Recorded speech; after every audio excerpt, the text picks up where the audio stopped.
Assalamualaikum warahmatullahi wabarakatuh. Apa kabarnya pagi ini anak-anak?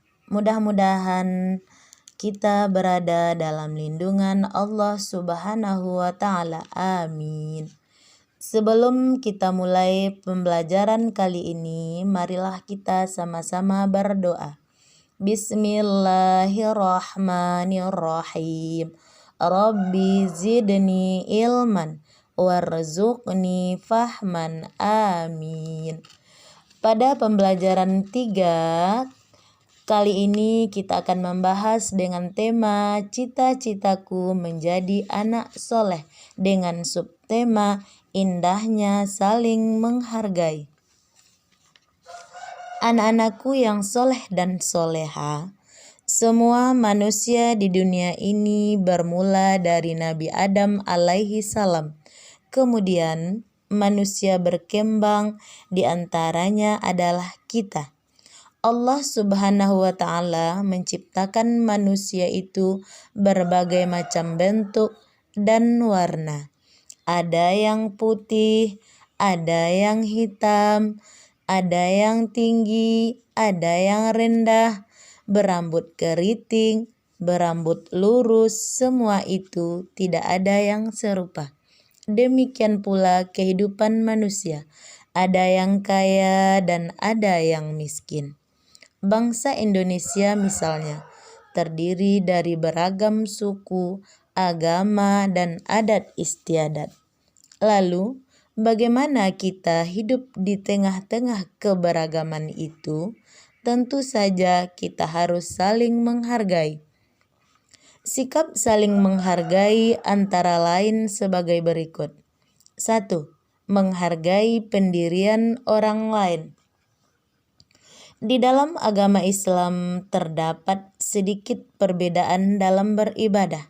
Misalnya, dalam ibadah sholat subuh, ada yang melakukan doa kunut dan ada yang tidak melakukannya. Semua itu tergantung pada pendirian masing-masing. Pendirian inilah yang harus kita hargai, karena semua ada tuntunannya.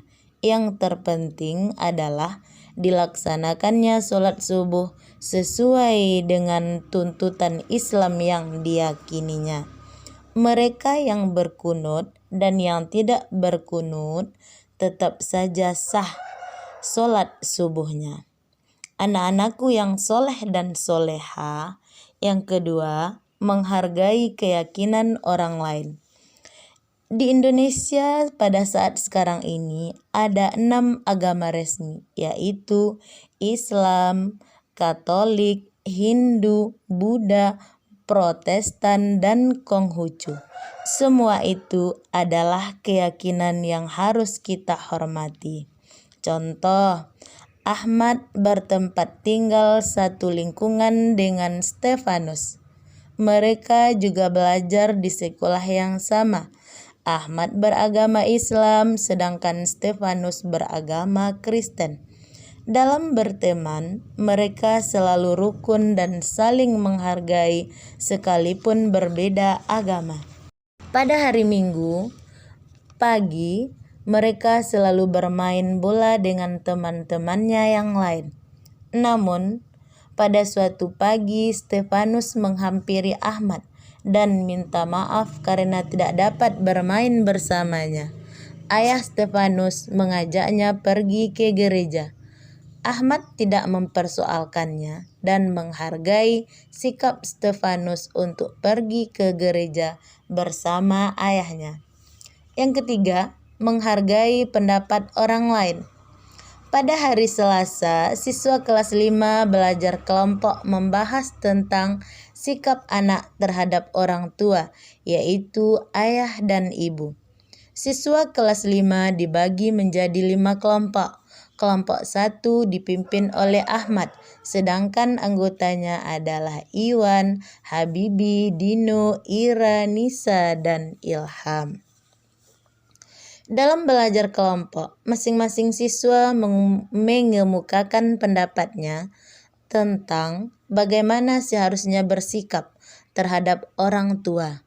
Sebagai contoh, dalam belajar kelompok yang dipimpin oleh Ahmad, Nisa mengatakan harus ikut membantu pekerjaan rumah. Habibi mengatakan tidak boleh keluar rumah tanpa seizin orang tua. Dan Ilham mengatakan di rumah tugasku hanya belajar saja. Kemudian Iwan mengatakan yang penting aku tidak boleh meninggalkan sholat dan mengaji. Ahmad sebagai pimpinan diskusi cukup bijaksana. Semua pendapat dihargai dan dihimpunnya secara tertulis. Kemudian ia mengajak teman-teman sekelompoknya merangkum berbagai pendapat tersebut. Anak-anakku yang soleh dan soleha, demikianlah pembelajaran kita hari ini, dan Ibu tutup dengan mengucapkan Alhamdulillahirrabbilalamin. Sampai jumpa pada pembelajaran berikutnya. Wabillahi taufiq wal hidayah. Assalamualaikum warahmatullahi wabarakatuh.